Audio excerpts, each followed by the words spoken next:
what an exciting agenda that you have today. Really glad to be part of the discussion that we're having. The session that we're going to kick off with is talking about how the rise of JEDI has come into the workplace and our own vernacular, and what this can mean for us in making progress on the workforce of tomorrow. It's certainly clear that the events of the last 2 years have increased our focus on the S of ESG, or the social component. And with that has come a greater appreciation of the journey that we need to travel to close the gap on important issues relating to equity and justice, both in our workplaces and in society at large. The shift towards including justice and equity in our diversity and inclusion efforts reflects a broader cultural change that's been gathering momentum over the last couple of years, stimulated by the move towards stakeholder capitalism, where there's increasing external pressure on corporations from shareholders, customers, investors, and employees to drive positive social outcomes, spurred on by some of the decisions around the world to report on pay equity or gender equity more broadly, and the introduction of new human capital disclosure, and certainly galvanized by the events surrounding George Floyd and the heightened awareness that brought to systemic racism that we were facing around the world via the Black Lives Matter movement. As you can see on the screen, I wanted to level set today with some definitions of justice and equity.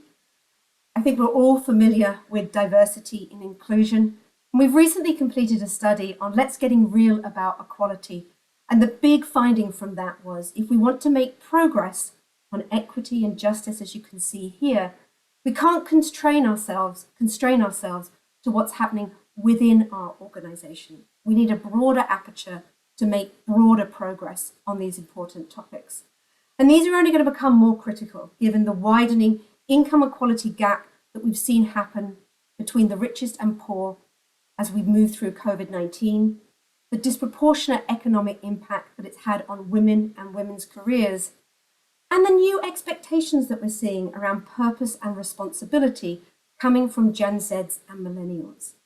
Gen Zs and millennials, in a recent report from Mercer, has said that 1 in 2 want to work for an organization that is committed to making progress on gender equality and pay equity, and 1 in 3 want to work for an organization that represents all stakeholders in their success metrics. When you couple that with the findings last year from the Harris report, I think 54% of Americans would consider leaving a company if their organization didn't speak out about racial justice. There is a much broader canvas that we now need to impact and have influence on if we're going to make progress on diversity, inclusion, and justice and equity. So how are companies making some of that progress? Well, if we turn to the next slide, I wanted to share with you today the outcome of some work that we've been privileged to do with the World Economic Forum over the last 18 months. We've dived into how has the future of work agenda shifted during this period, and what we've seen as a much more humanistic leadership model evolve and focus on many of the topics that we're going to touch on today. There will be more coming out from the World Economic Forum in December on this, but I wanted to give you a preview because this is driving a whole new field of new work standards. And let me just touch on some of those today. If you look around the topics of flexibility, which our last speaker, Brian just mentioned there from HSBC, this is critical for ensuring that women can come back into the workforce. This is critical to make sure that everybody has equal options for opportunities, but what are we doing to galvanize that into our cultures and our practices? There's also some comments here about making progress on supplier diversity and looking broader into the communities that we operate in to make sure that that talent is there in the future and not today. And there is a lot of topics here, not only about pay equity, but the other things that organizations need to stand for to be attractive companies for the rising talent that we want to fuel our organizations. Last week, I was actually at a conference with asset managers, and we were looking at the topic of D&I in that industry. And as part of that session, we'd actually got some young people to share their views about what makes an attractive employer today and what do they look at when they are considering where to work. It was quite shocking for many of the people in the audience, some of the things that came out, particularly of the young ladies' mouths. One of them mentioned, I wouldn't consider working for an organization if they didn't report on gender parity and the progress they've made. Another says, I want to know if they have free reports on diversity, equity, and gender issues. A third said, I always look up to see what their executives and their board directors are saying on topics important to me, such as racial justice. We are definitely living in a new era where we all need to be more accountable and we can no longer pay lip service to some of these topics.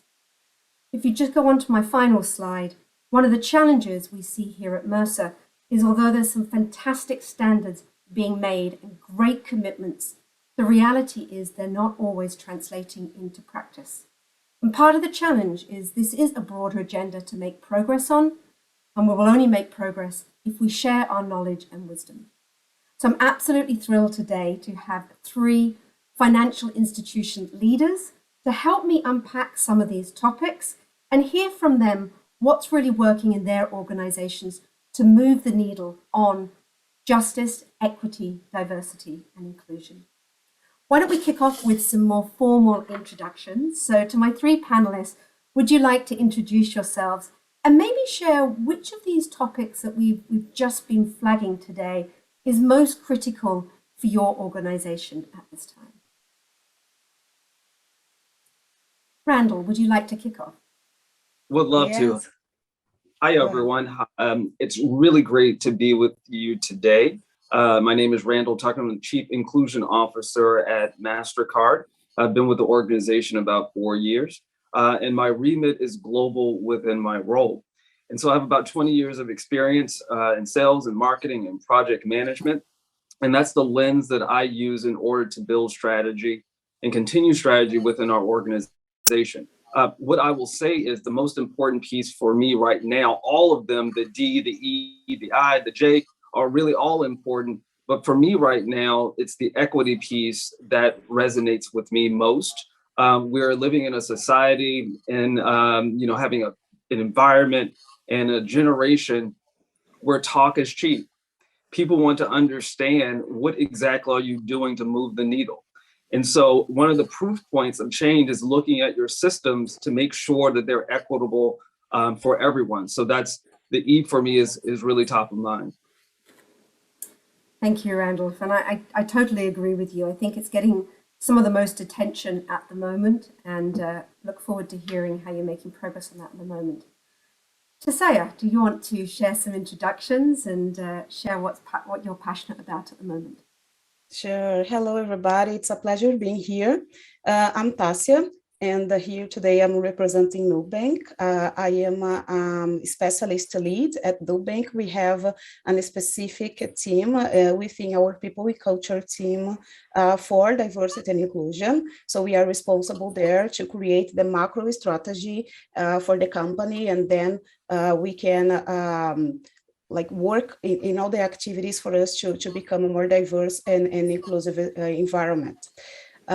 Today, answering your question, Kate, I guess that I agree with Randall that all the letters here that we are talking about are really important, but something related to inclusion for me would be the hot topic, because we understand that, we can do a lot of work in diversity, like hiring people and attracting talents, but we must ensure that these people really feel that they belong.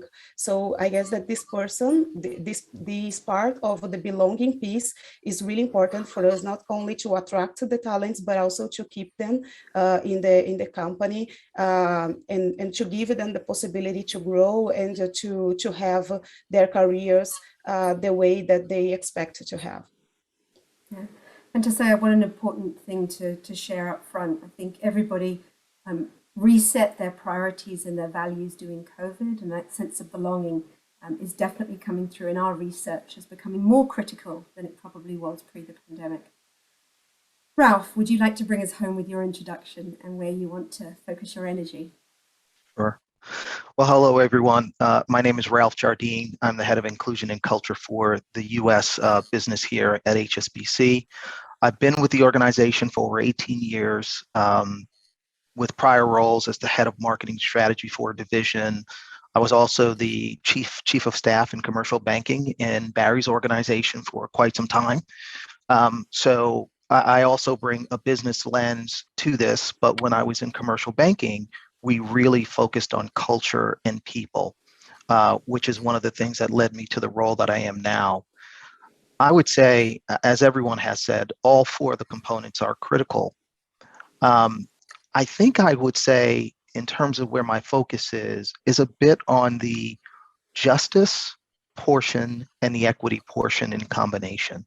I think we need both. I think we need, it's the fairness quotient in the environment is that felt in terms of the justice, and then demonstrating that with the supporting tools systemically that sort of backs it up, right? Is it real? And so that's the equity portion. And so there's a lot of work to be done around that. We certainly haven't fully cracked the code, but I would say that our engagement scores show that we have gotten much better for our female colleagues in those areas, but still not quite there, right? So it trended positive. Actually, the shocking thing is it's trended positive even more so if I look at the engagement data pre and post COVID, which is very good, but again, still not where we would like them to be. Thank you for sharing those thoughts, Ralph. Interesting, because we also saw that through COVID, engagement scores on many fronts actually went up.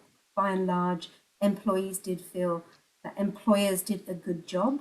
I think now, as some of the halo, because many organizations responded to the health crisis and did the right thing by their people, but now as we see some of those benefits pulled away, both within organizations and within different societies, I think it will be interesting to see the impact on engagement moving forward if we don't make more progress on some of these topics. So thank you for your honesty today. Randall, I'd love to start with you on, from your perspective, what do you think is driving this more acute focus on the elements of justice and equity in companies' diversity and inclusion agendas? Well, I mean, I think that there are a few things that are driving it. You can't advance supplier diversity. You can't advance representation. You can't advance engagement within your organization and retention efforts without really thinking about the systems that sit under them. And so that's why I said in the beginning that equity piece is really important. And the justice piece is to understand in your systems, does everyone have access and does everyone have opportunity?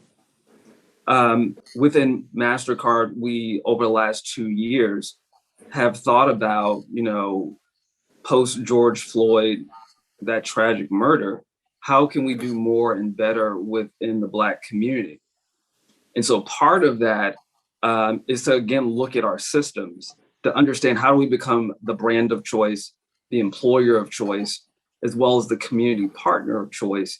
And we're really proud of some of the things that we've done, but it's not like it just started 2 years ago. It's been an ongoing journey, but it's about how do we push the needle even more?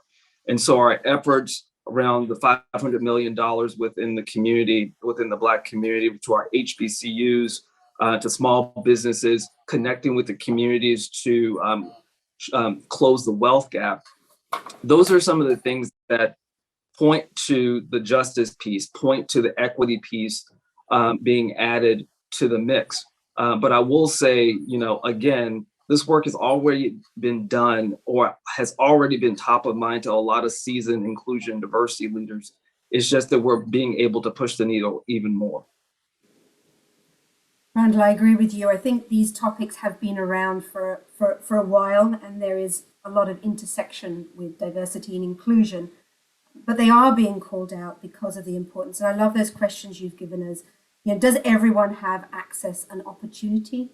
And this is certainly something we're seeing coming through on the new work standards, defining that.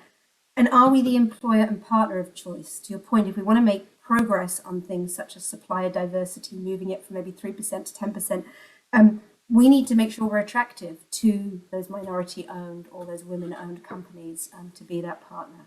Great comments there. Ralph, I'd love to hear how you're translating equity and justice into your practices in HSBC. You said that they are the main areas of focus at the moment. So I think we'd love to hear a little bit more about some of the practices that you're seeing pay dividends. Yeah, I think there's a couple of components. One is, for us, it's been in the US, it's been a real focus on getting our internal environment to a new level.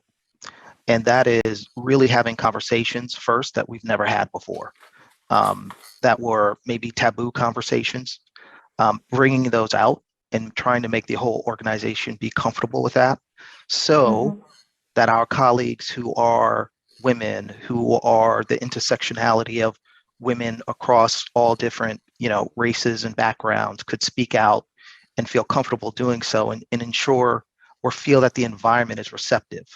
So you have to create that environment. And so we've had conversations such as, we've brought in experts, and we have a series called Inclusive Conversations. And we had a conversation in August, right? This is an ongoing series, but our conversation in August was on racial solidarity and allyship, right? A conversation you would not have had in corporate America, right? It's something that people are not comfortable with, but we had that conversation, and people loved the conversation. It felt very uncomfortable, but we tried to create an environment at which we saw the thread of how bringing us together in the conversation can make us better. And so things like that, also putting behind it, listening to our colleagues and giving them, from an equity perspective, what we think they need so they can be successful in this really challenging environment. Like, okay, for parents, we extend backup childcare, increase that by 25%. We increase the number of days that people could take off with pay for child-related situation, for dependent care reasons. We've, just a number of initiatives. I can go through the list on, but just making sure we're listening to colleagues to say, what do you need so that you could survive, do well, and thrive. And that's an ongoing journey to do that.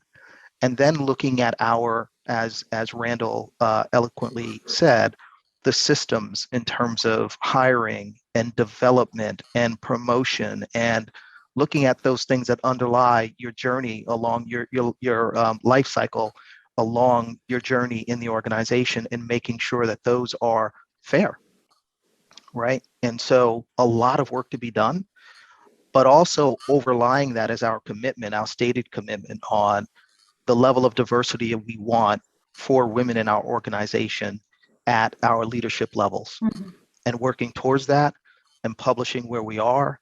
And when we're not where we want to be, show it, don't hide from it, and show what we're doing to make it better. So I think that that environment piece in terms of transparency, the conversation, then what are the real things you're doing to support it, create trust.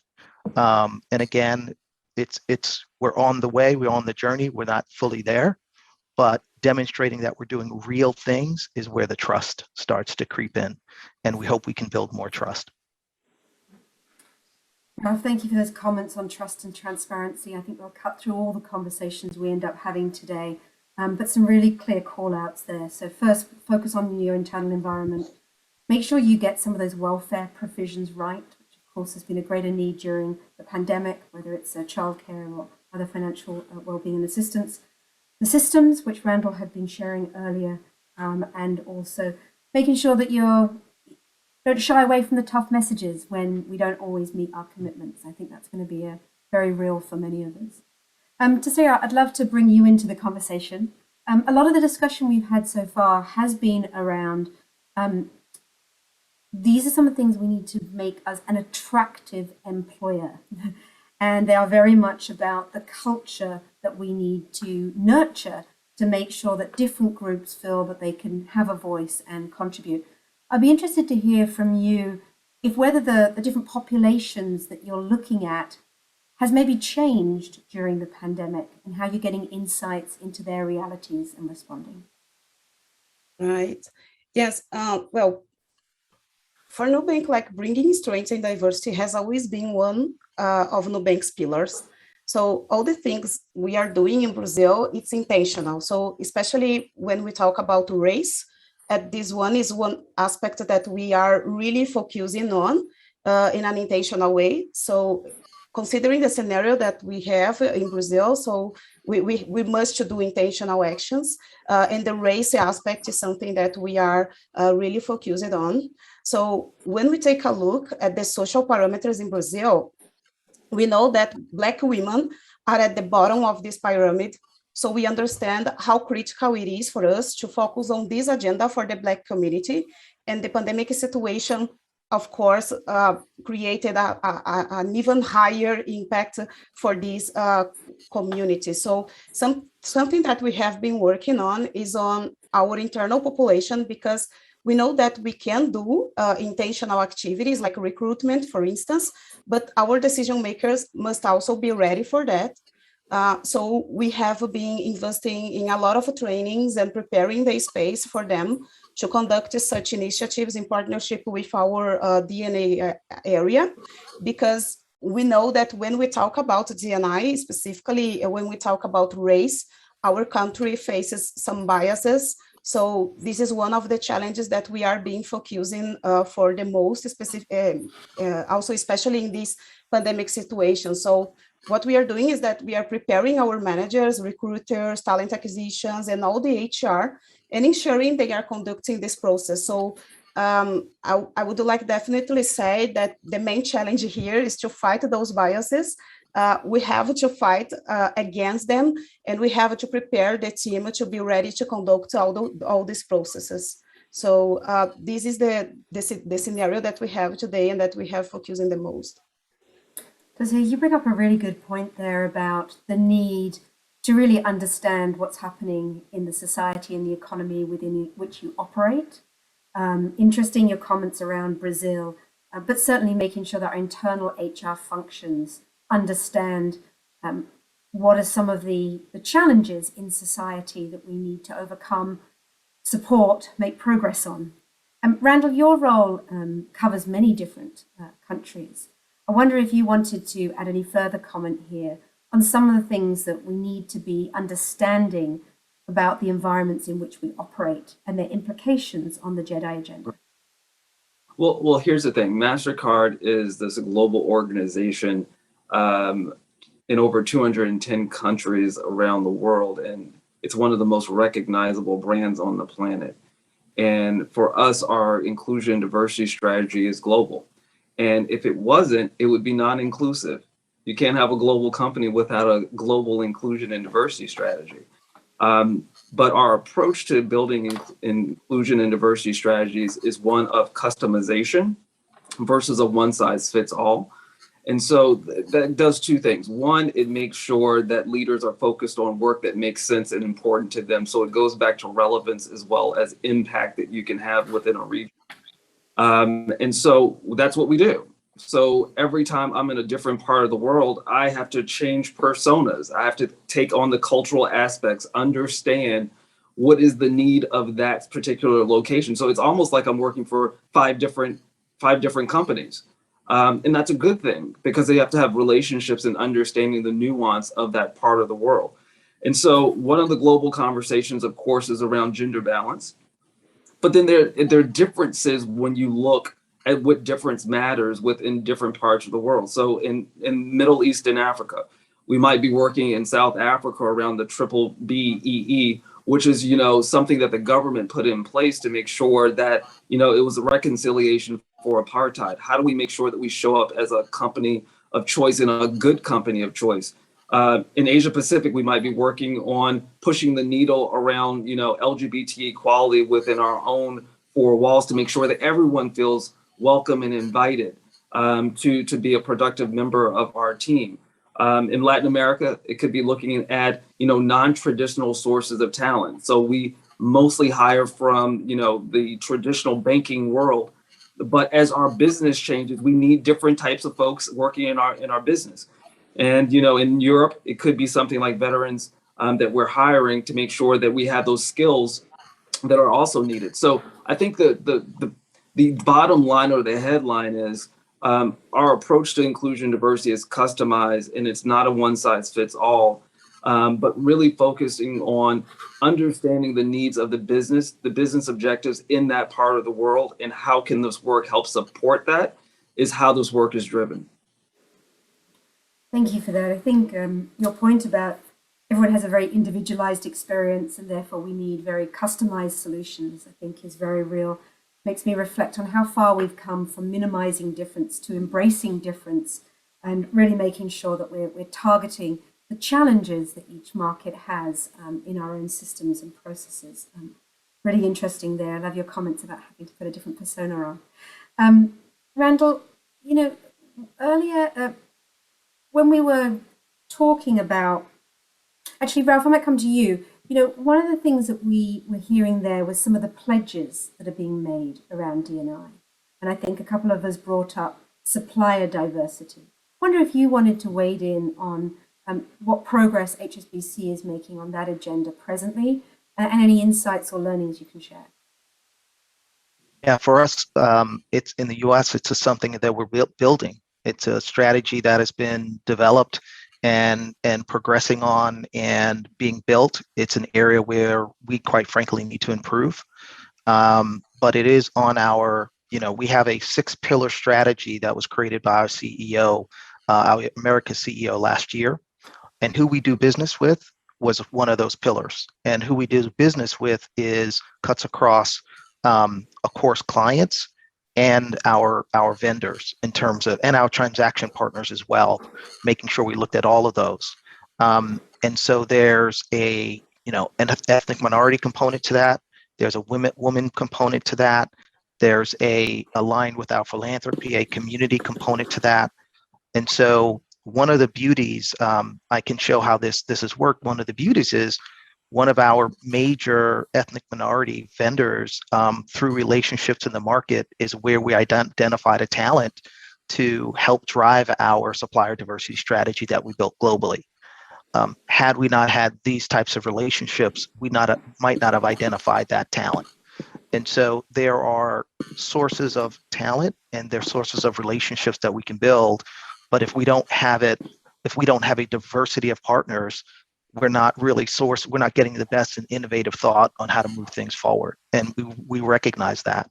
So I would say for us, it is something that we are working on, but not there yet, right? And it's being built and we've committed the resources, but we haven't cracked the code. We can't say that we're kind of leading the market in this space. It's something that we're kind of building in this space. Ralph, it's interesting what you say there about having the right partnerships to get the talent into the organization, because they might come from non-traditional backgrounds and they might not be in our traditional ecosystems. And Randolph, that resonates with what you were just saying before about we also need to think about who can do these jobs, which I think is really interesting. And it speaks again to me about how JEDI is infused together. And, you know, we have to be thinking about this holistically if we're going to be making progress on that. You know, I wonder, Randall, if you can elaborate a little bit more about how you're laying the foundations for J and E in your current policies and practices. Well, again, I think it goes back to some earlier comments that I made, is that one, identifying, you know, in my team's name has changed from a few times over the last 20 years, from diversity to diversity inclusion to inclusion, diversity, now diversity, equity, inclusion. And the work is already, as I said, has been done, but it's more of making sure that we underscore and pronounce that these are things that are top of mind to both our shareholders, our stakeholders, as well as our employees. And what we're doing is to make sure that the work continues. We have very focused efforts on what we're doing, but that component of equity, again, with the systems, making sure that they work for everyone, as well as justice, making sure that everyone who has been hurt or harmed, that we make sure that we are following up to do the right thing. And so that's just a part of who we are as an organization, and has always been a part of who we are as an organization. I think the new terminology is one that is just keeping up with the times, but the work has continued and will continue. It's great to hear how we are updating our thinking, our internal models and our language to reflect the times. And boy, have we gone through some rapid change in the last 2 years. And I agree with you, keeping an eye on equity by different persona groups in terms of who we're hiring, promoting, and who's leaving our organization is key. But also I like that point around recognizing where we maybe haven't given that opportunity and access before, and taking remedial access active as well. Yeah. Tessia, I'd love to come across to you and talk about women. How do you see the JEDI agenda helping our ability to fill our pipelines with women, get more women into leadership levels and eventually onto boards? Right. Yeah. It's a really interesting question, and thanks for this question because, well, here at Nubank, we believe, well, our strong focus on impact allow us to recruit and retain the best talent and diverse team, as I mentioned it. So this is something that we do, ensuring that we have the deep of perspective to design the best human-centered customer experiences. Today, our employees in Brazil, like the number that I have is that as of June 30th of 2021, we had 43.7% of people who identify themselves as women. And 60% of our employees in leadership positions are from underrepresented groups. So in March of the last year of this year, the bank publicly announced the goal of hiring 3,300 women over the next 5 years and having 50% of leadership positions held by women by 2025 at the least. So what I mean with this is that talking about women, we know that we have a lot of work to do, but all this work must be done intentionally, because everybody says that sentence, that a woman's place is whenever she wants, but we really need to make that happen, right? So here at Nubank, we want to help them pave this path of opportunity and break this paradigm. So we are searching for more diversity companies that have, the companies, they have a really key role on this. And we need to ensure that we as a company is also, we are also going to this direction. So when a company wants to have a product for everyone, for example, as we want at Nubank, this word needs to be represented in the team. So women can and should be in technology, and companies that represent this category must take a stand on this and increasingly empower the female audience and other underrepresented groups also. So gender equality in the market has become a really hot topic a few years ago, and there is a clear movement of companies seeking to adapt and bring more diversity to their workforce. That's great, but it only works if it's done for the right reasons. So in our case, we want to ensure that our workforce really reflects the population in the countries that we are acting. So it's important for us to work on these intentional actions to ensure that with the time, with a really solid plan, we will be able to get there. We are not there yet because there are a lot of work to do, but this is something that, as I mentioned, it has to be intentional and has to be focused to ensure that in the future we are going to have a better picture. I think you bring up such an important topic there in regard to, you know, it cannot be tokenism. I think there is absolutely no tolerance for that now, but also it becomes exhausting pretty quickly if we haven't built a sustainable pipeline of talent. And of course, if we want to reflect the communities within which we operate, then of course we need to work within those communities to make sure that that talent is there in the future, if not today. So thank you for those comments. I think we are going to get some questions from the audience now in the next 10 minutes. So I'm looking forward to seeing some of those come through. But to kick us off, why don't we start by chatting about the pandemic? I do feel that the last couple of years has meant that we've had to increase our responsibility to our employees. We've had to think differently about benefits and the welfare nets that we provide.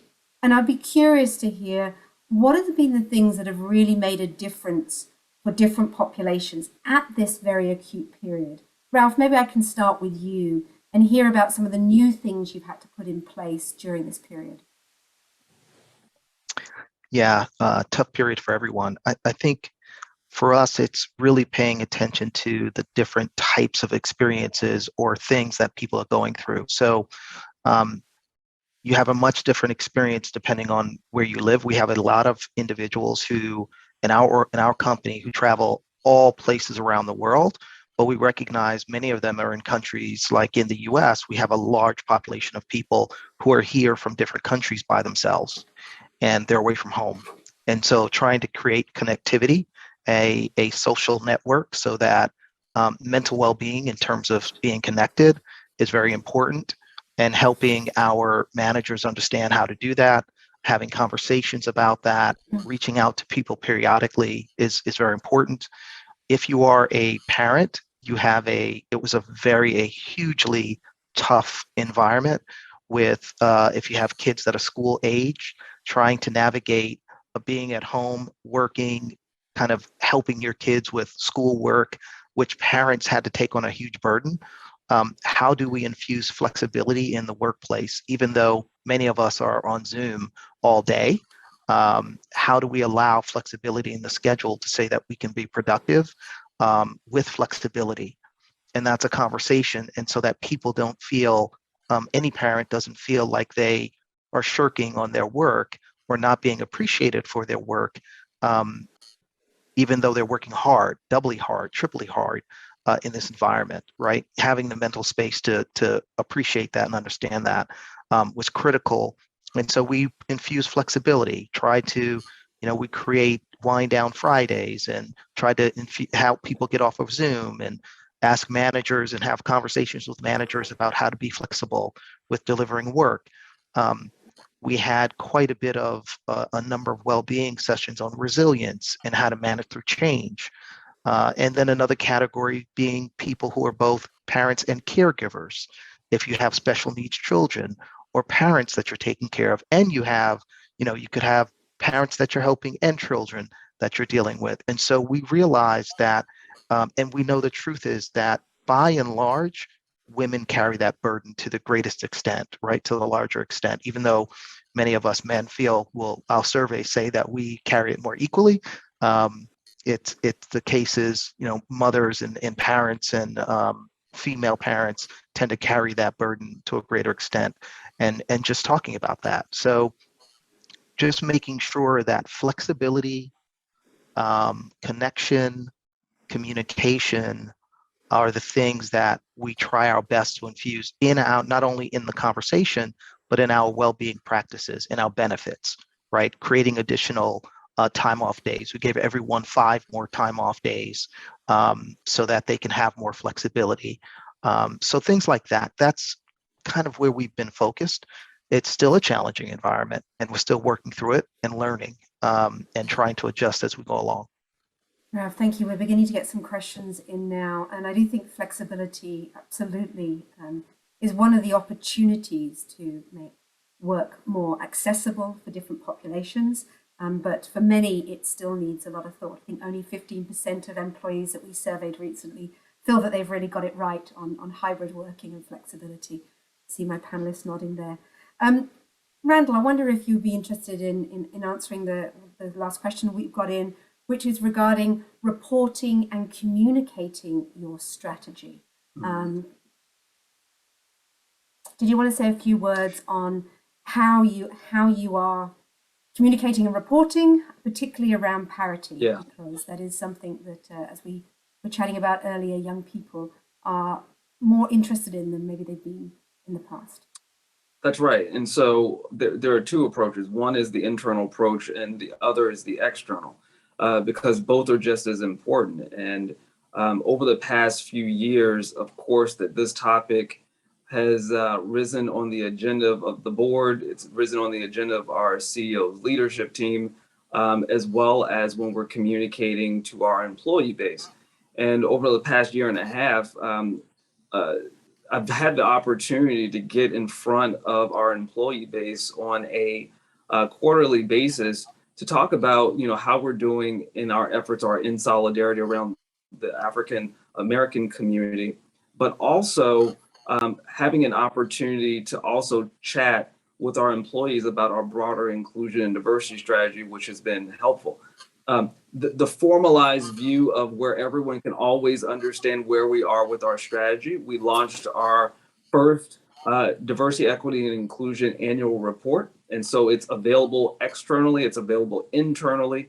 It has all the gory detail and the great detail of our work from an inclusion and diversity perspective, as well as when our shareholders ask questions about our efforts around the parity, as well as any other aspect of our diversity strategy, having one-on-one conversations with them. Even it goes to our customers that ask the question, what are you doing to move the needle? I have one-on-one conversations, we have broad conversations, and we have data that is located on our inclusion and diversity site that has our report on it.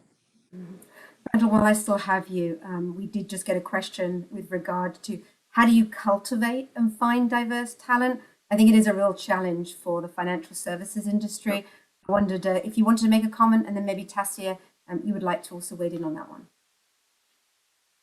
Right, Yeah, I think there's this part of like, where can we find diverse talent? And there are a few different components. There's not one single answer to it, and every organization needs to understand where they are in their journey of what they need to do.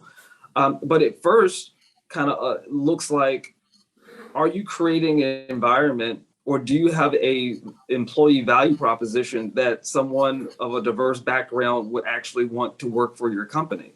What is your value proposition that they would be attracted to your organization? And then actually going out to where you want to find diverse talent.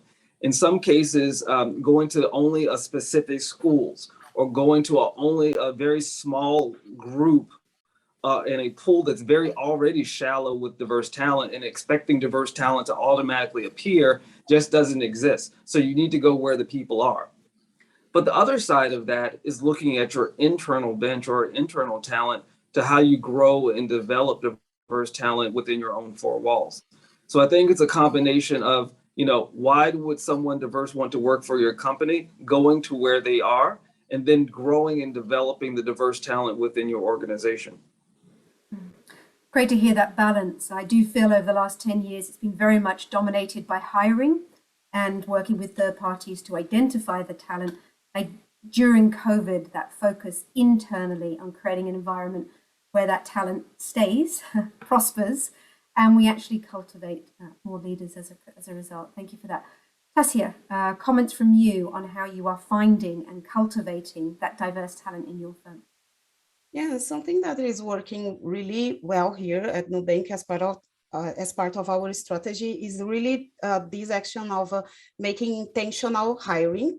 Right? In Brazil, we are able to do so. For example, I can bring two examples to you. We had a program that we call Yes She Codes. Yes She Codes is an exclusive program for women who work with software engineer, for example.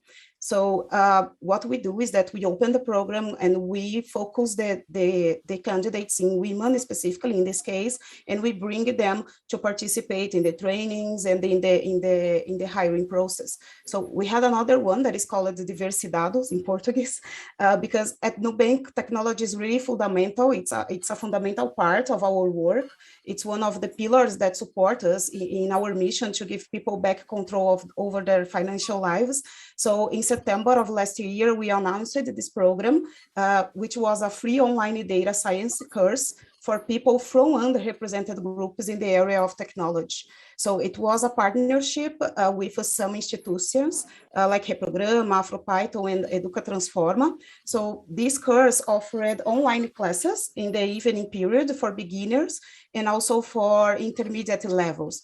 So there were 2 classes of 30 people at 2 levels, And then we were able also to hire some of them. So I guess that just to add to Randall's piece, something that we also can do is these intentional activities, these intentional programs focused on the groups that you are seeking to bring it to your company, because then you can really let people know that you are looking for them, that you want them inside your company, right? And also inside the company, to cultivate the talents, we have different actions. For example, in the beginning of this year at Nubank, we started piloting a mentorship program, which is a program that we have a lot of different people from different levels providing mentoring sessions for women, for them to be able to create their individual development plan, for them to be able to skip that imposter syndrome that affects a lot of women around the world. So this kind of mentorship is really something that can support the talents also internally, also inside the company, for them to understand that the company wants them there, and that the company is also investing on them. So those would be the 2 points, like make those intentional actions, plus acting with specific actions internally to ensure that the people will have the conditions to stay there. Well, Tassia and Randall, thank you for giving us some very, very specific examples there. I think the theme is very much meeting the people where they are and trying to overcome some of the barriers for them participating in the workplace. We probably can do one last question. I'm going to choose the one here on hybrid working. It's probably one of the most topical things everyone is talking about at the moment. And Ralph, maybe you want to wade in on this. The question is, I'm curious to hear about inclusive management practices when employees are not all in the physical office. So when we have a hybrid model, how do we make sure that we don't have the haves and the have-nots? And how do we demonstrate our principles around inclusivity? Ralph, I'd love to hear your thoughts on that one.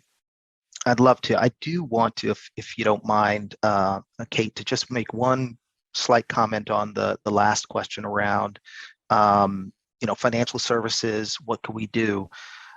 The honesty is, at least in banking, right, we have a specialist marketplace. We like people who have been doing, X for 10 years or Y, really very specific experience, market experience in banking. However, we know that there's a huge amount of capabilities that are transferable.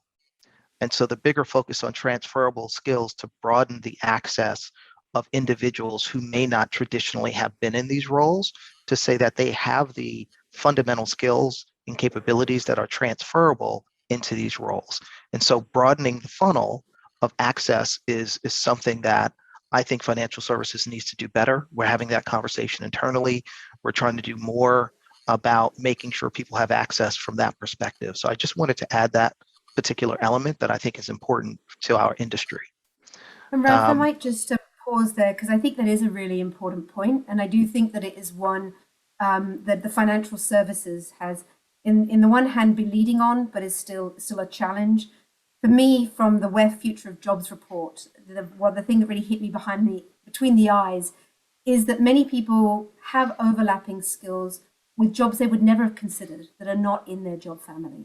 And as we start to embrace more online learning, particularly to access talent from around the world, where that might be the only way to access it, our internal systems can sometimes not embrace that new learning and put it on a par with some of those traditional qualifications that you've mentioned. And I think it is a barrier to fully getting the social mobility that we want in organizations. So I'm really glad you gave it up.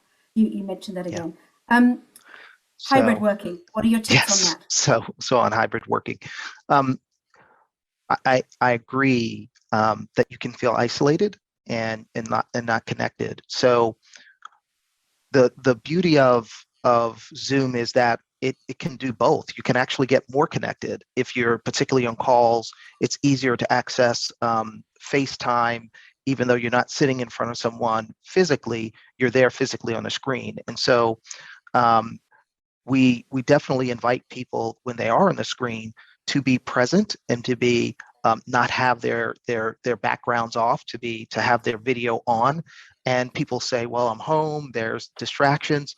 Well, quite honestly, many of us are actually welcoming the distraction. We're saying hello to kids on Zoom, family members, and making it more of a less stiff environment that frees people to be themselves and actually to engage more, and actually to be more present. So that's one. And we ask everyone we invite people to do that, right? So invite our managers and our teams to be more receptive in that way.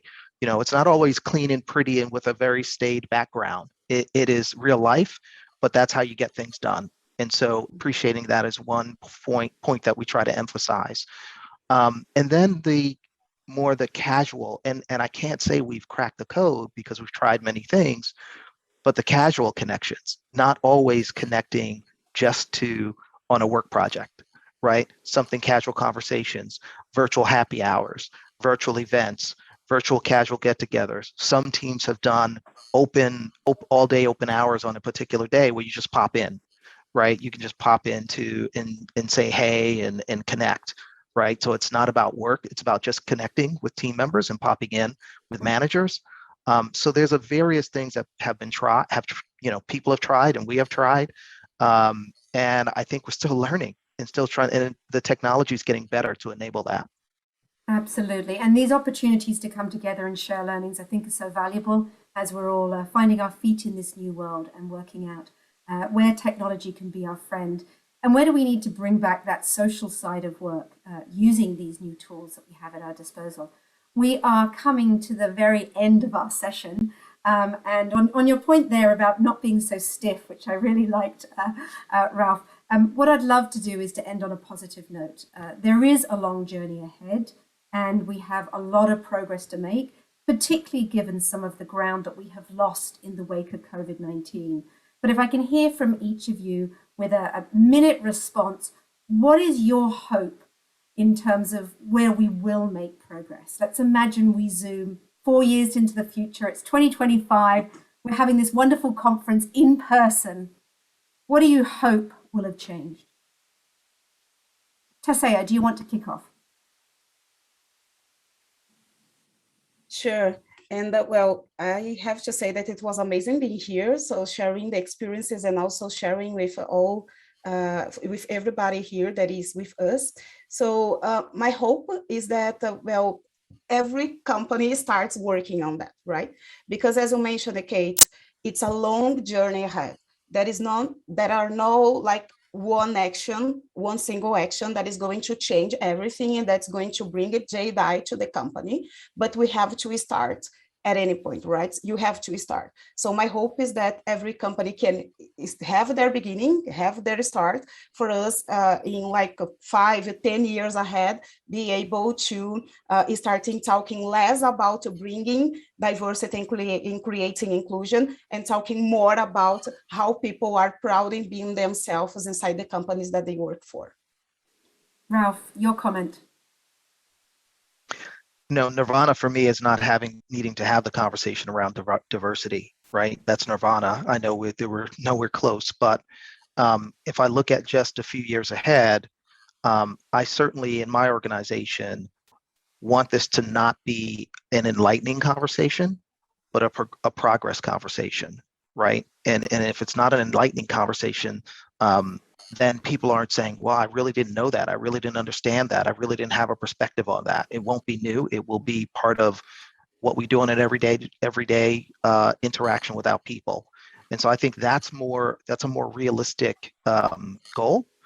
And then we have a number of system checks that we are in place and that are standardized where people are really appreciative of those kind of checks to make sure, just like any other control, any other management activity, that we're doing the right thing and we feel comfortable and we all have that conversation around it, that's part of just what we do as an organization. Randall, what are your hopes and wishes for the intervening few years? Well, you know what? I will end how I started. I started by saying that in this time period, folks in our organizations and the ones that are looking at us to be, invest in our companies and want to work ultimately for our companies, want to see tangible results. And so 5 years from now, I want to see movement with gender balance at the most senior levels of the organization. I want to see movement with more Black people and people of color in senior leadership roles in the organization. And I want to make sure that we've moved the needle in making sure that we've increased or strengthened the inclusion muscle within our organization so that our management and our leaders are more inclusive leaders. It's a journey for everyone. But ultimately, it's all in service to make sure that everyone in our organization feels welcome and invited, as well as that their voice matters. And so that's my hope and wish for the next 5 years. Ralph, Tasaya, thank you so much for sharing your thoughts and wisdom on this session today. It's been really exciting and interesting to hear all the great things that you are championing within your organizations. And I agree, the future is making this type of dialogue part of one that everyone feels passionate about, infusing it into the very fabric of our organizations, because making progress on JEDI is making progress on decent work. And it's a great day to be having that conversation with World Day for Decent Work tomorrow. So thank you everybody for joining in this session. I hope, like me, you've enjoyed hearing from our great speakers on how they're making progress. And this is a topic that together, I do think we can deliver some of those outcomes that you all just shared. Thank you, everyone. Thank you so much. Thank you.